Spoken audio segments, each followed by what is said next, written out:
우리가 신앙생활을 잘 하기 위해서 가장 중요한 것이 무엇이냐면 하나님과 우리와의 관계를 제대로 설정을 해야 됩니다.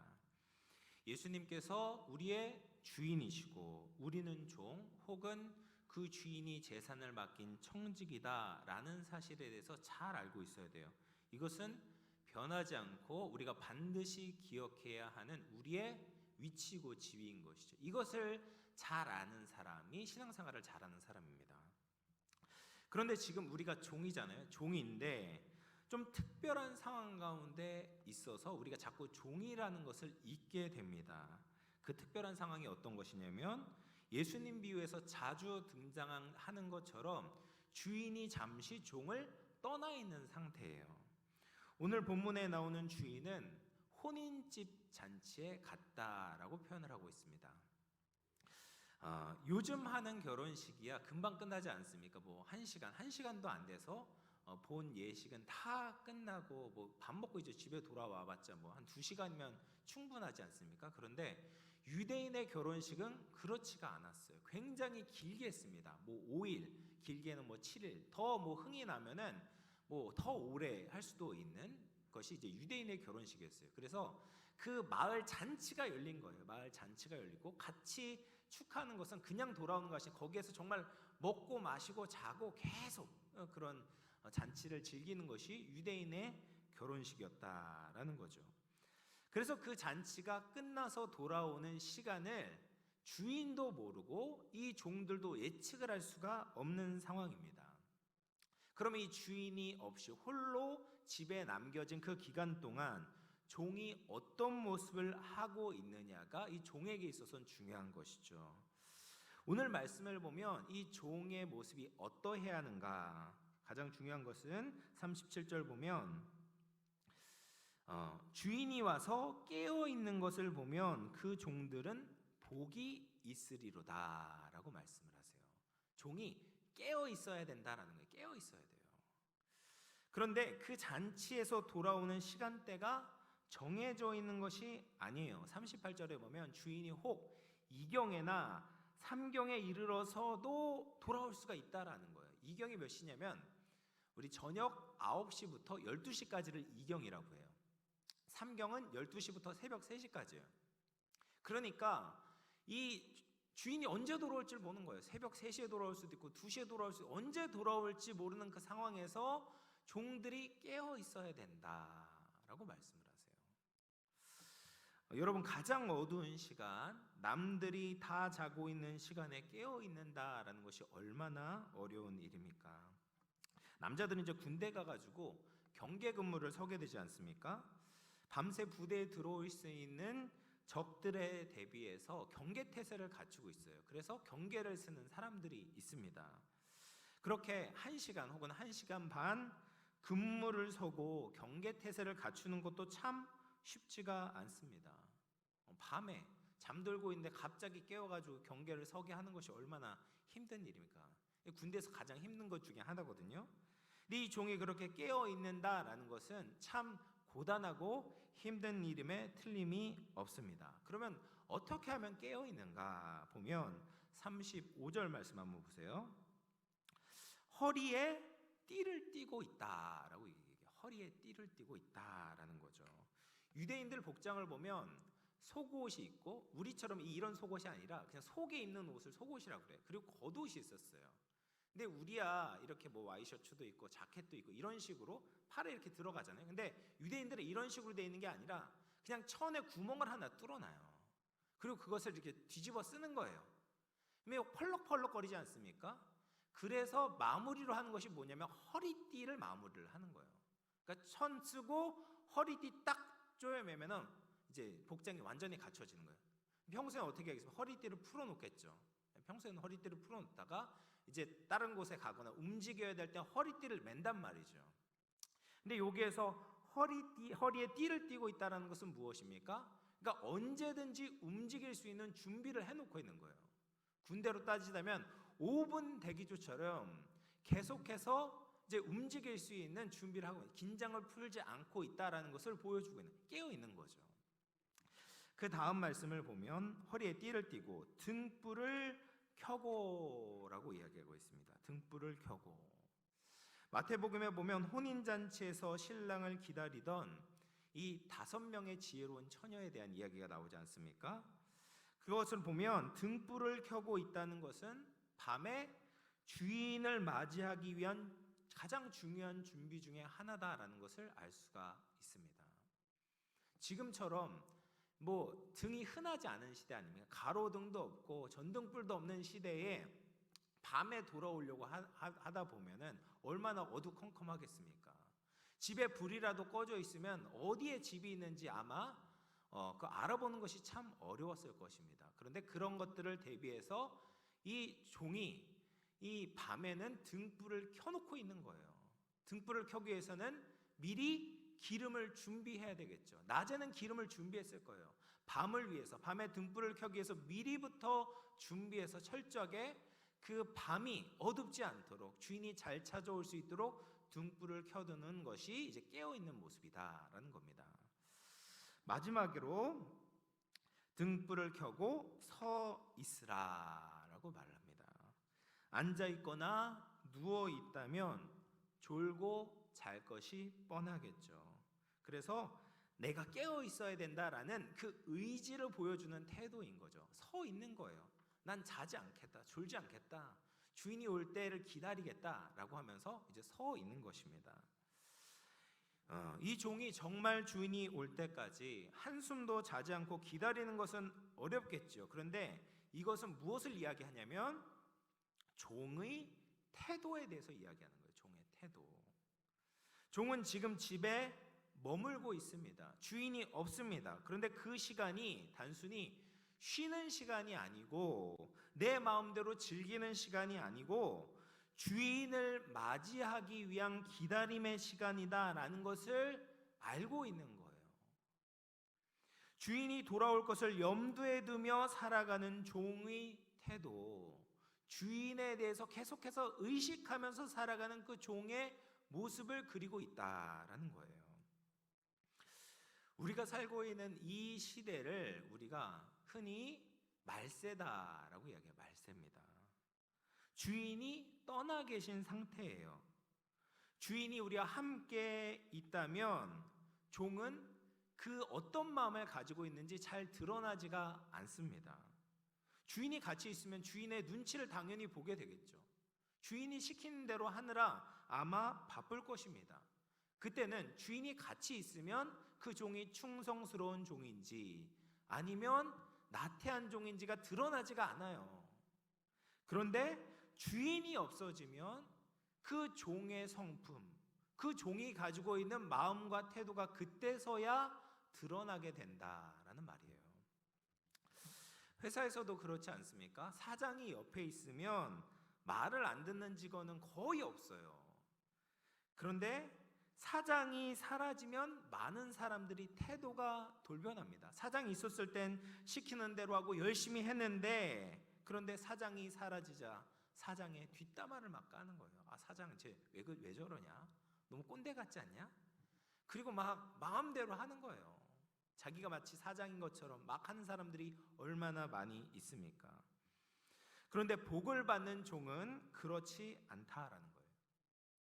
주인이 없어도 똑같은 겁니다.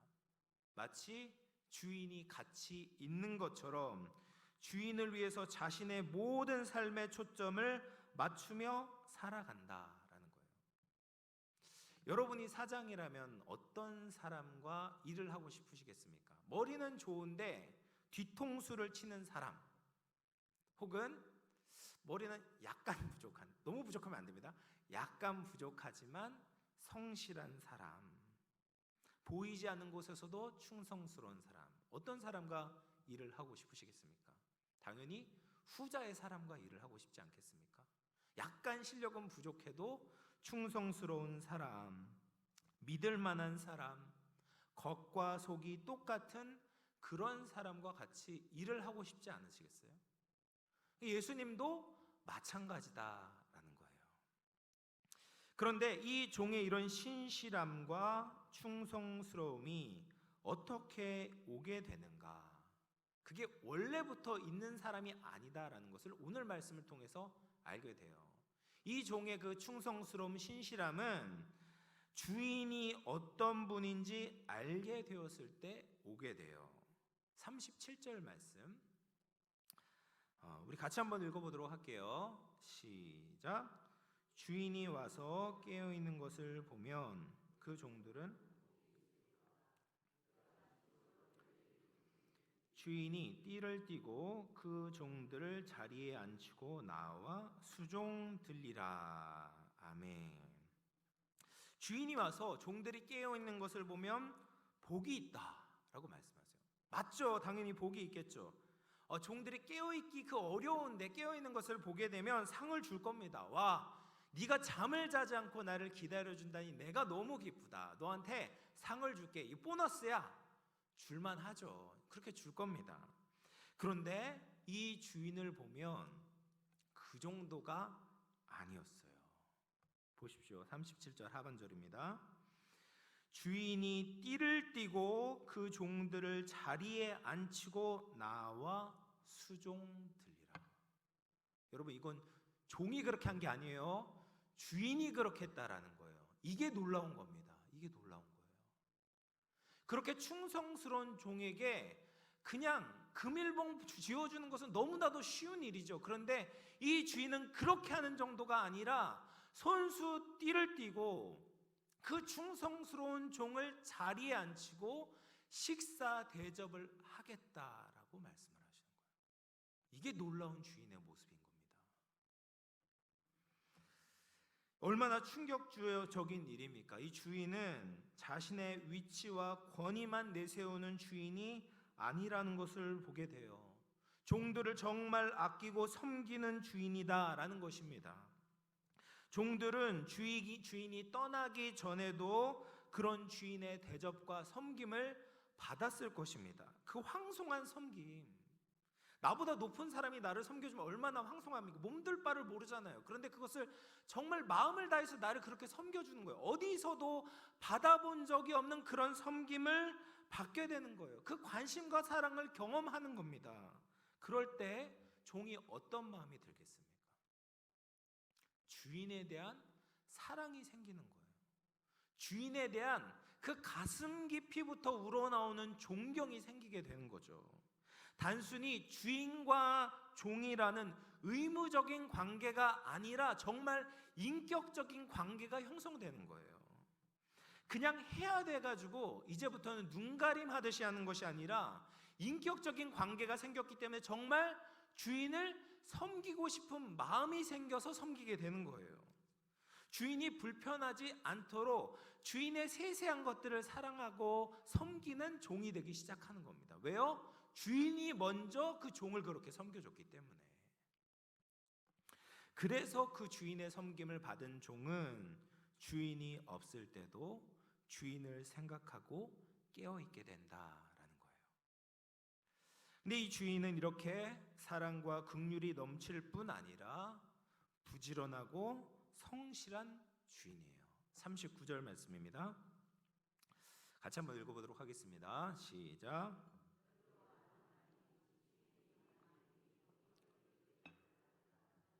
그 집을 뚫지 못하게 하였으리라. 아멘. 여러분, 이번에도 종에 대한 이야기가 아니라 집주인에 대한 이야기예요. 집주인이 어떤 분이냐? 만일 도둑이 어느 때에 이룰 줄 알았더라면, 이것은 언제 도둑이 올 거야 그걸 알면 지키겠다 그 말이 아니에요. 도둑이 올 거야, 언젠진 모르는데 올 거라는 것을 안다면 그러면 그 집이 뚫리지 못하게 막는다, 깨어있는다. 집주인은 그런 신실한 분이야 라는 말이에요. 이해가 되십니까? 그러니까 집주인이 지금 나가서 언제 올지 모르는 것처럼 도둑이 언제 올지 모르지만 온다라는 것을 안다면 이 집주인은 깨어서 자기 집을 지킬 정도로 신실한 주인이었다라는 말이에요. 종들이 그것을, 그 주인의 모습을 보고 경험했다라는 거죠. 주인의 솔선수범하고 성실한 모습을 보았던 종들은 주인을 따르게 되는 겁니다. 잘 되는 기업의 사장님들을 보면 절대로 직원들에게 맡기고 놀지 않습니다.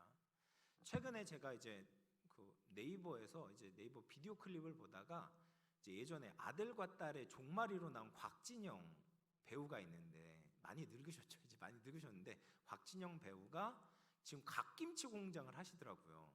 그래서 그것에 대한 이제 소개하는 영상 그냥 무심코 봤는데 처음엔 곽진영 씨인 줄 몰랐어요. 왜냐면은 예전에 배우할 때보다 더 살이 많이 빠지신 거예요. 그래서 왜 이렇게 살이 빠졌지? 하고 보니까 갓김치를 만드는데 그 갓김치의 품질을 유지하기 위해서 하나서부터 열까지 갓 베는 것부터 자기가 다 하더라고요. 그러니까 성실한 사장 밑에서 그 품질 관리가 잘 이루어지는 거예요. 그래서 매출이 엄청나대요. 맛있대요. 뭐 저는 안 사 먹어봤지만 맛있다. 그래서 뭐 잘 팔린다라고 이야기를 하더라고요. 갓김치 PPL이 아닙니다.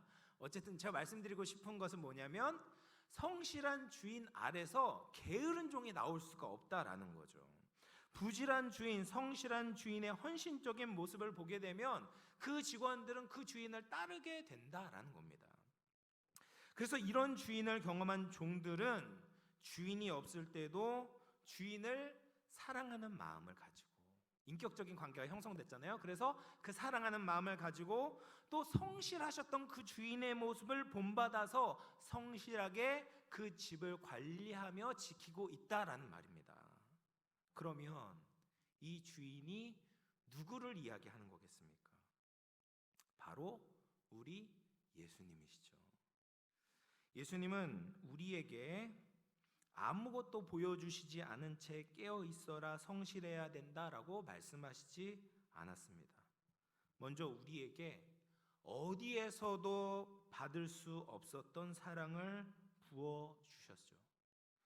예수님은 하나님의 영광을 버리고 이 땅에 인간의 몸을 입고 오셨습니다. 그리고 나서 33년 동안 이 땅에 계시다가 십자가에 달려 죽으셨죠. 그 죽음은 자신의 죄 때문이 아니었습니다. 십자가의 죽음은 나의 죄, 우리의 죄 때문이었죠. 예수님께서 십자가에 달려 돌아가시는 그 순간 고통과 아픔 가운데서도 하나님께 이런 기도를 드리셨어요. 누가복음 23장 34절 말씀인데요. 네, 제가 읽겠습니다. 이에 예수께서 이르시되 아버지 저들을 사하여 주옵소서. 자기들이 하는 것을 알지 못함이니이다 하시더라. 그들이 그의 옷을 나눠 제비 뽑을세. 예수님을 왕으로 알아보지 못한 인류를 향해서 지금 자신의 옷을 빼앗아가고 자신에게 수치를 주고 있는 저 군인들을 향해서 지금 당장이라도 심판을 내리실 수 있는 능력이 있었지만 그렇게 하지 않으셨어요. 왕을 모욕하고 못 박는 우리를 용서하시고 저들의 죄를 사하여 주옵소서. 그것이 예수님의 기도였습니다.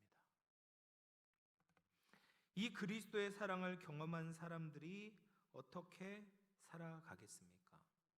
고린도후서 5장 14절 15절 말씀입니다. 우리 같이 한번 읽어보도록 하겠습니다. 시작.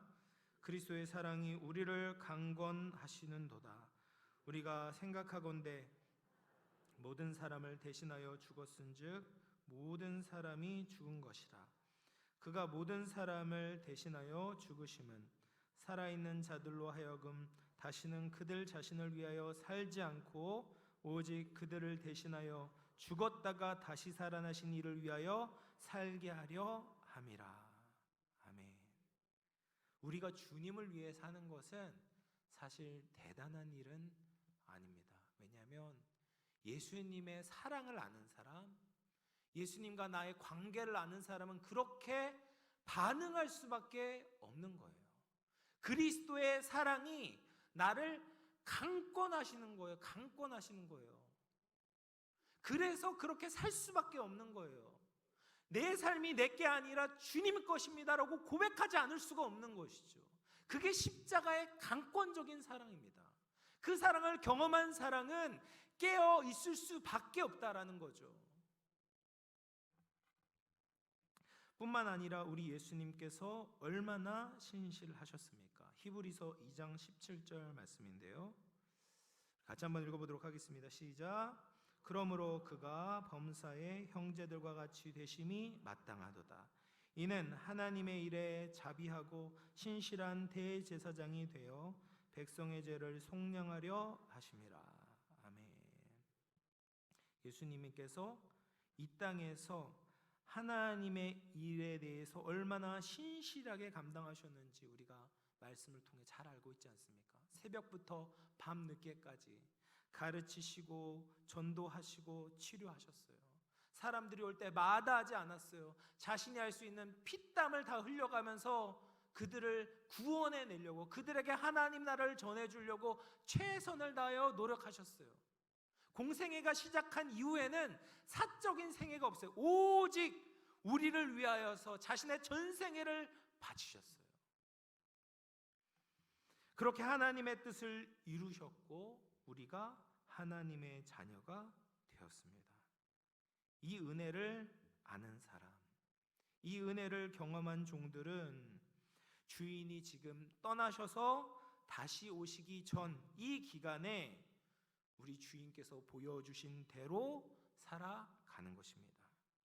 주인을 기쁘시게 하기 위해서 우리의 인생의 초점을 맞추는 것이죠. 주인이 다시 오실 길을 예비하는 것입니다. 주인을 사랑하는 마음으로 지금 이 순간을 살아간다라는 거예요. 오늘 교재에 나오는 설교를 쓴 사람이 누구냐면 성결교의 유명한 부흥사인 이성봉 목사님이십니다. 이 이성봉 목사님 굉장히 유명하시죠. 이분이 어린 시절에 예수님을 믿었지만 거기 안 나옵니다. 거기 안 나와요. 그냥 이성봉 목사님에 대해서 제가 말씀드리는 거예요. 이성봉 목사님이 어린 시절에 예수님을 믿었지만 이제 청년 때 17살 때 한동안 방황하고 타락의 생활을 했다고 해요. 그래서 주일에 1920년 6월 24일이 주일이었는데 주일에 교회 가서 예배를 드리는 것이 아니라 과일을 팔아서 그것을 가지고 밤새 술을 마시고 밤늦게 돌아오다가 오른쪽 넓적다리에 큰 고통이 찾아오는 것을 느끼고 쓰러졌다라고 이야기합니다. 병원에 가보니까 골마겸에 걸렸다라고 이야기해요. 그래서 다리를 절단해야 된다라는 진단을 받게 된 거예요. 청천벽력과 같은 일이 벌어지게 된 것이죠. 그리고 나서 어떻게 하겠습니까? 회개하고 어렸을 때 믿었던 예수 그리스도를 붙잡기 시작하는 겁니다. 매달리기 시작했어요.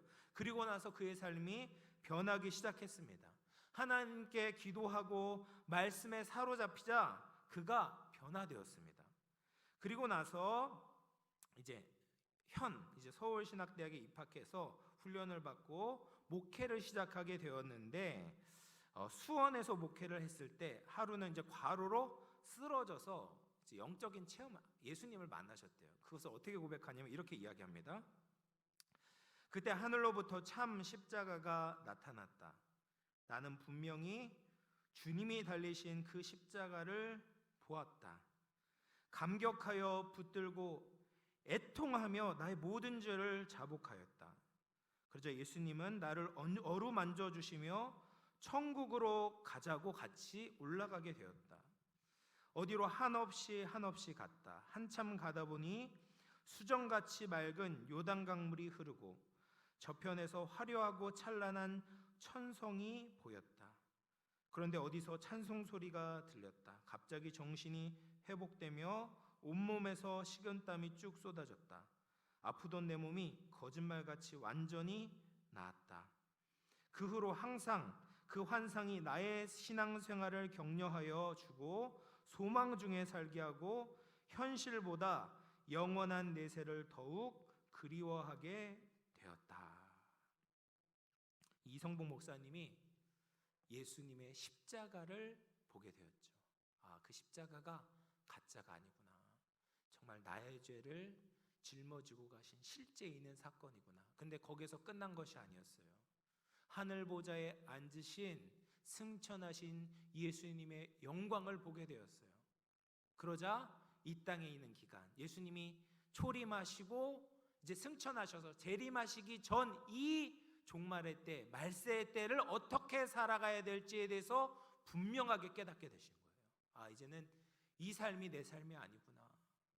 예수님을 위해 살아야 되는구나. 하나님의 영광을 위해 살아야 되는구나 깨닫게 되고 주님을 위해 살아가는 목회자가 되었다고 합니다. 이성복 목사님의 일대기를 좀 보니까 자주 사용하던 예화가 있었어요. 술주정뱅이의 예화인데 예전에는 기찻길이 참 많지 않았습니까? 근데 어떤 술주정뱅이가 기찻길을 베고 자고 있는 거예요. 근데 열차가 기적을 울리면서 막 달려오고 있는데 계속해서 술이 너무 취해서 그냥 기찻길을 베고 계속 자고 있는 겁니다. 그때 한 자비로운 사람이 고함을 치면서 이 사람을 깨우는 겁니다. 그런데 들은 척도 하지 않는 겁니다. 결국 그 자비로운 사람이 달려가서 그 술주정뱅이의 다리를 끌어내서 철두가래로 내동댕이 치고 그 대신 그 자비로운 사람이 기차에 쳐서 즉사했다라는 거예요. 근데 기차가 정거하고 난 후에 술주정뱅이가 그제서야 비틀거리며 일어나서 즉사한 사람이 조심하지 않아서 그렇게 변을 당했다고 중얼거렸다고 합니다. 그때 옆에 있는 사람이 따귀를 때리면서 이렇게 얘기했어요. 이 자식아, 이 사람은 너 때문에 이렇게 되었다. 기차 레일을 베고 잠자는 사람이 누구겠습니까? 우리죠. 우리였습니다. 멸망의 기적 소리가 들리며 심판이 다가오고 있는데 죄악의 술을 마시고 잠을 자고 움직이지 않는 그 죄인을 향하여서 자비로운 분, 예수님께서 33년 동안 외치시다가 결국에는 십자가에 달려 돌아가셨습니다. 그러면서 이성복 목사님이 이런 말을 덧붙이셨어요. 성자 예수, 그 머리에 가시관 쓰고 십자가에 못 박혀서 돌아가셨네. 이와 같이 넓고 크신 사랑에 아직 감복하지 않는 자가 사람일까? 그 사랑에 감복하지 않는 사람은 사람이 아니다. 성도가 아니다. 그 사랑 때문에 울지 않고 그 사랑 때문에 살아가지 않는 사람은 교인이 아니다라는 말이죠. 이제 말씀을 마무리할 텐데요. 우리는 이미 예수 그리스도의 사랑과 신실함을 경험한 종들이죠. 2000년 전에 예수님께서 이 땅에 오셔서 우리에게 이미 놀라운 헌신과 희생과 사랑을 보여주셨습니다. 그리고 우리가 어떻게 살아야 될지 깨닫게 하셨어요. 그리고 그분은 반드시 다시 이 땅에 오실 것입니다. 그 주인이 다시 오실 때까지 우리는 주인을 위해 살아야 합니다. 주인을 사랑하는 마음으로 주인을 위해 사는 충성스러운 자들에게 복을 주실 것입니다. 이 땅에서 우리를 그렇게 섬겨주셨던 것처럼 다시 오셨을 때 충성스럽게 깨어있는 그들에게 너무나도 몸둘 바를 모르게 섬겨주실 거예요. 그날에 우리가 부끄럽지 않도록 충성스러운 종으로 살아갈 수 있는 우리 모든 영암의 성도님들 되시기를 주님의 이름으로 축원을 드립니다.